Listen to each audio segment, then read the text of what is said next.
Everyone, good to see you. This is going to be a bit of a different video. No guitar lessons, not talking about, well, we'll talk about guitar, but not lessons or how to play anything. I've been thinking about this for years now, and it's only been up here. And I thought, hey, it's a good time to, and I'm just going to vamp, I'm just going to kind of off the cuff here. There's no notes or anything. So it's either going to be a pretty good video discussion interaction, or it's going to be a complete train wreck. I don't know which it's going to be yet, so let's see how this goes. Big Rush fan. You can see behind me, I got some Rush stuff there. That's a signed copy of Caress of Steel, and on the other side, up on the wall, you don't see it, signed copy of Permanent Waves. Just got to meet Geddy back in 2000 when My Favorite Headache came out. I met him at the, I think it was Compact Discworld in Menlo Park over in Edison, New Jersey. So, how or why I started thinking about this, I don't know if it was before or after the last show, the last tour. I really started giving a lot of thought to Rush in terms of their live set, not the live productions or what the studio albums were like. Live, what you went to see, the music you went to see. And first things first, my first tour, my first show was '92 on the Roll the Bones tour, June 19th. 1992 at the Meadowlands here in East Rutherford, New Jersey, just down the road. Literally, I think it's 7 miles from where I am right now. And awesome show. At that time, I was into the band, didn't know everything. So at that gig, at that show, I know there's like maybe 2 songs I didn't really know that well. Later found out one was Analog Kid and one was Vital Signs. Went with my sister, and she might have heard of one song. Obviously, it was Tom Sawyer. That was it. I had an extra ticket. Actually, for those local here, I bought it at the Ticket Center over in Willowbrook Mall, and we went, right? So I'm enjoying it. I'm wondering if she's going to have a good time. I'll never forget it. If you know the arena, we left through the doors by the ticket office, the ticket booths down below. I guess it's facing it was the south side of the building. You got the ticket windows, you come out into the parking lot, and I remember my sister turning to me saying, she goes, "Oh my God, that was an amazing show." And she had never really known much about them at all. So it just kind of shows you how much fun we had at these shows. So from that point on, I saw Roll the Bones, I saw the Counterparts tour, did not see Test for Echo, did not see Vapor Trails. Obviously, wish you could have, but it just didn't work out. But I saw everything after that. I saw R40, Snakes and Arrows, Time Machine, Clockwork Angels, and then I guess the last one was R40, I think. I don't think I missed anything there. So, over time, I started looking at, how they kind of put their set list together. Because, I've played in bands, and it's all about creating a set list, right? And I think over time, I was able to look and put their live set or the live aspect of the band into 3 categories. Now I think it's 4 when I look at it.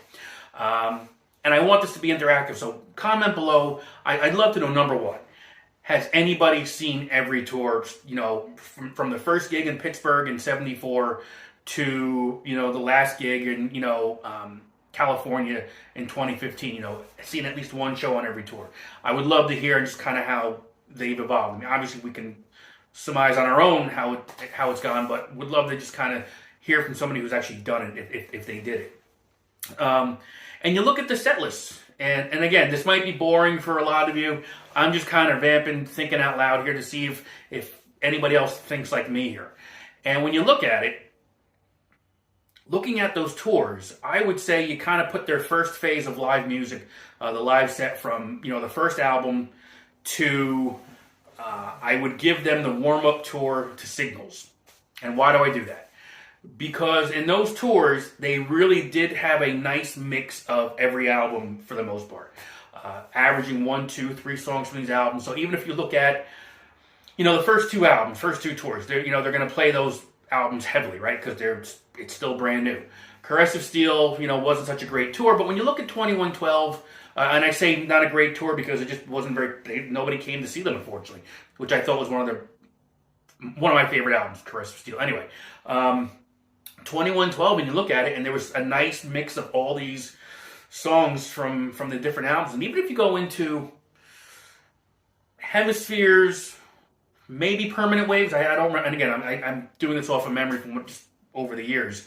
You had 1, 2, 3 songs from all these albums. Lakeside Park, Bastille Day, they're in the set. You have pieces of Hemispheres. You've got Cygnus in there. You've got Xanadu. Bytor and the Snow Dog, even in the set for the most part until, Moving Pictures or that warm-up tour. So I kind of put that as phase one, group one of their live performances. And then it changed drastically for Signals. If you look at it, if I remember correctly, Signals tour, that typical show opened up maybe with the Spirit of Radio, if I remember correctly. And then you went into, stuff from Moving Pictures. So I want to say it was like 6 or 7 songs in. They were just playing the last 2 albums pretty heavily. And it wasn't until that 8th song in there that you got Closer to the Heart. And then they went back to just more of the newer stuff. So you can see they were evolving. Looking back on it, if you were there for the first time, maybe not what you wanted to hear, but when you look back on it, really was nice to kind of see them evolve. Just my opinion. Not that I was at any of those shows. I think, I was almost 10 years old for the Signals tour.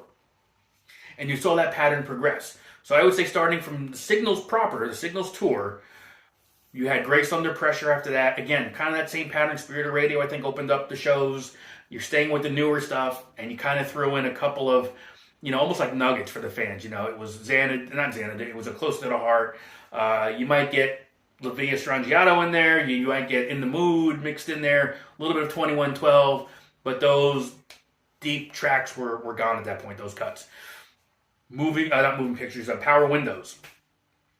I didn't go to that. I wasn't at that tour, but I remember my cousin telling me that they played the heck out of Moving Pictures. Probably like 5, 6 songs were played there. And then again, pattern continue. You're playing the new stuff, throwing in some of the older things here and there. Hold Your Fire, the same thing. Would have been a cool tour to see, but if you're looking for the classics, not really there. I'm on the fence if Presto was where it started to change. I don't know for sure. I remember looking and not looking and looking again. Obviously, you had Xanadu in there. I think you had La Via Strangiato thrown in there again. I don't know. It was still it's kind of like right on the fence there between the end of phase 2, start of phase 3. Phase 3 for me was definitely Roll the Bones. The one thing I never understood about Roll the Bones, as well as R30, which we'll get into, they played, whether it was a full song or a snippet of a song, on the Roll the Bones tour, if I remember correctly, they played everything except something from Caress of Steel. So even at the end, you had the medley at the end where it was a couple minutes, a minute here, a minute there, but they were still touching upon the older stuff, which is great. They were kind of going back into their pockets there to see, what haven't they done in a while, in my opinion. And just for the record, I'm not sure, as much as I loved the live shows and listening to it, not sure I was a huge fan of Lifeson's tone at that point. I don't know, just my opinion. Still, but I would tell you one of my favorite audience recordings that I have a whole bunch of them, would be the 92 show from, I think it was Charlotte. There's a soundboard and an audience recording, and I think it was called Lunar Eclipse. And I still have that. I play it once in a while. It was just fantastic. That gig, they had Vital Signs and Analog Kid in there, so that was cool to hear. You get the counterparts, and they really started going back, in my opinion, the heavier roots. Again, that's all part of that phase 3 I'm thinking of. I remember seeing, and talking, and I saw counterparts 3 times. MSG, Hartford, and the Arena here in the Meadowlands. And Lifeson went back to the Marshall, stacks. He had full 4 top and bottom, they had the stacks, Marshall stacks behind them. And that was cool to see. I think he had a heavier sound, which is great. So maybe that's where it might have turned for them a little bit. And they went back more into those deep cuts, those deep tracks. Xanadu, I believe The Trees was in that tour, if I remember correctly. You had the Analog Kid come back. And then you also had Prelude from Hemispheres Book 2. Cygnus Book 2, whatever. It's the long title. I never get it right. But it was Hemispheres. It was the opening Prelude. Which was nice to see. But I think they had to tune down an entire step for that, if I remember correctly. And you had 2112. So it was cool to see how things were changing. And maybe going back.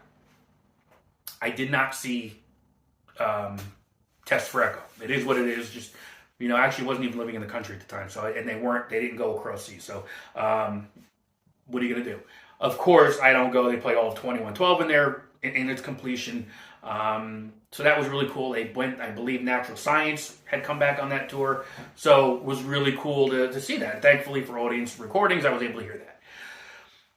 I originally thought keep going. That's all. Phase 3 is all the way till the end at this point. And I think, no, I think you have to stop it there. And then I think Vapor Trails, when they come back, that's phase 4, the final phase, in my opinion. The set list at that point, I think they made a real effort to really mix up the set list and then make it a point to document those shows where obviously they're off for 5 years. Neil goes through a whole lot there. They come back on Vapor Trails. They do a recording in Rio for the Russian Rio recording there. And that tour, they went really deep into everything. By Tour comes back. They're playing all the old stuff again. Not all the old stuff, but they're certainly touching upon more of it. A really good mix of set in general. So that was where I think it changed again to that phase 4. Going forward, you go from there to R30. Again, just like I mentioned in Roll of Bones, R30 Anniversary Tour, they didn't play. They played from every album except Presto, which I didn't understand. Because I'm sure you could have found something off of Presto, The Pass, Superconductor, Show Don't Tell. I mean, those should have been slam dunks if you were looking to do that. So I don't understand that. If anybody has an idea why, I mean, it'd be great to know, because I don't think I ever knew about that or figured out why. So,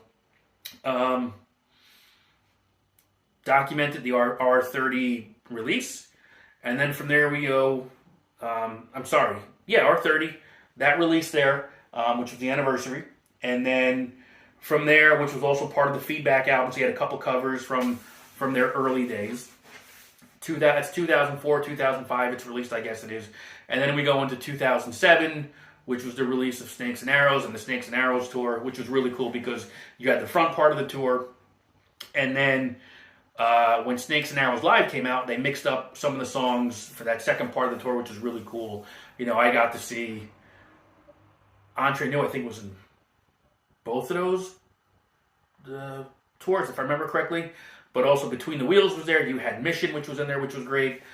Digital Man was in there. So it was really cool to see some of these songs I'd never seen performed live before. If you were a fan of that album, you were in love too, because they played... Sorry about that. Little rug carpet. They played a lot of the Snakes and Arrows out. I think like 9 songs. So it kind of makes you wonder. As much as they had gone back, you know, Passage to Bangkok in its entirety, YYZ was in that encore.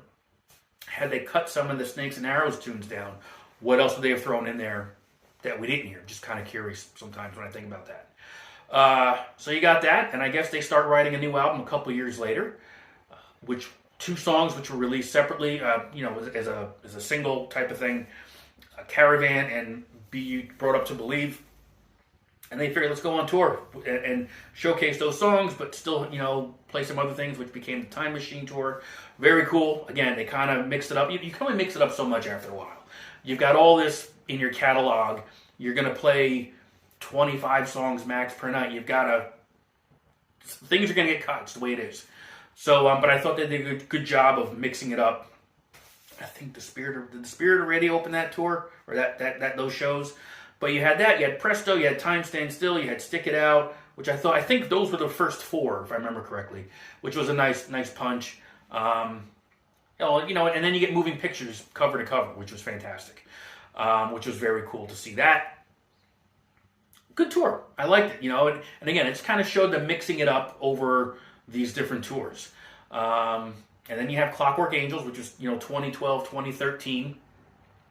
And it is what it is. I mean, it was heavy on the 80s, that first set, for sure. Far Cry, to me, I think closed out that first set most nights. Not sure why. Considering it was heavy 80s. And then you had Bravado and The Pass bouncing back and forth for like that. If Far Cry closed it with 10 songs, those 2 were like the number 9 songs. So they rotated every night. So I just found it odd. You had heavy 80s, then you kind of threw in these 2 others that, maybe they belong, maybe they don't. I don't know.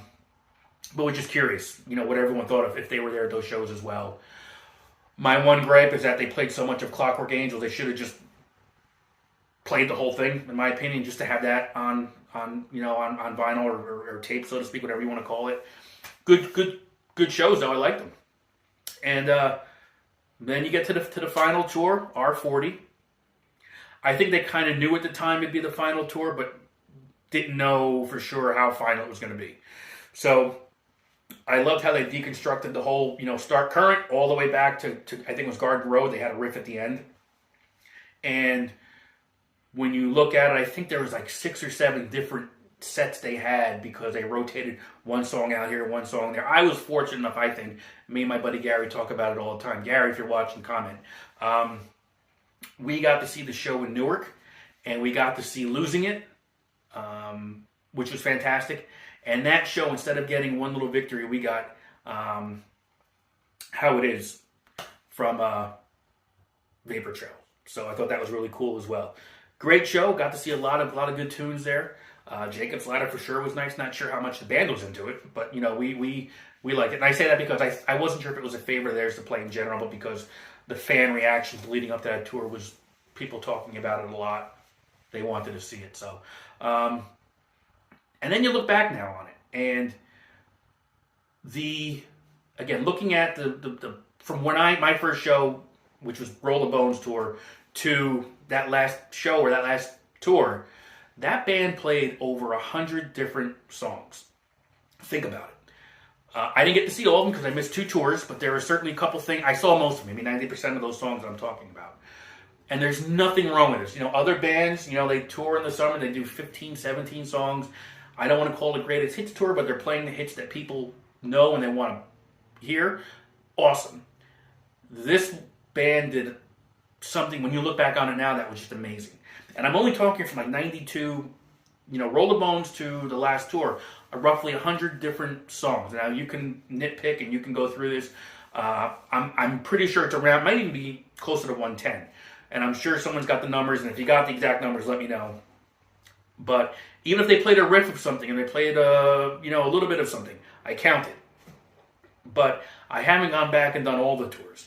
But think about how much they gave us over just those last, those tours from the 90s and on. And then when you look at, I think when you personally look at it from the Vapor Trails tour till now, when they did a recording and a DVD of every tour after that, they were really giving us some nice documented history of them, which was nice to see because you see each tour was so different. Maybe it wasn't so great when you went, hey, Clockwork Angels, they're really kind of just touching upon newer stuff, the 80s stuff. But if you had been to all these other tours and you step back and you look at it, it was really quite an accomplishment, I think, seeing and being able to see all that. So I thank them for that. I thank Alex, I thank Geddy, I thank Neil. We certainly miss them. So I'm glad I can say that I wish I had gone to see this band. This is actually one of the few times I can say, yeah, I've been there. I saw all this, so thankful for that. So again, this is just me talking. There's nothing to really say here. I'm just kind of throwing it out there. I know a lot of us have been to a lot of these shows. I've been to a lot of shows with different friends. I met people at these shows. So just curious, where do you stand on this? Have you seen any? Have you not seen any? And if you didn't have the opportunity to see the band, those DVDs and those CDs really give you a nice picture of that moment in time for them and us as fans and what we got to hear. So definitely check it out if you haven't. So that's all. That's all I wanted to do. Nothing else other than that. So comments below. I know it's long-winded. It's almost 20 minutes. Jesus. But I wanted to kind of just get it from here to there. And if it made sense. If not, it's fine. It's Sunday. I'm bored. I figure I'd do it now. So that's it. So let me know what you think. And I'll talk to you later.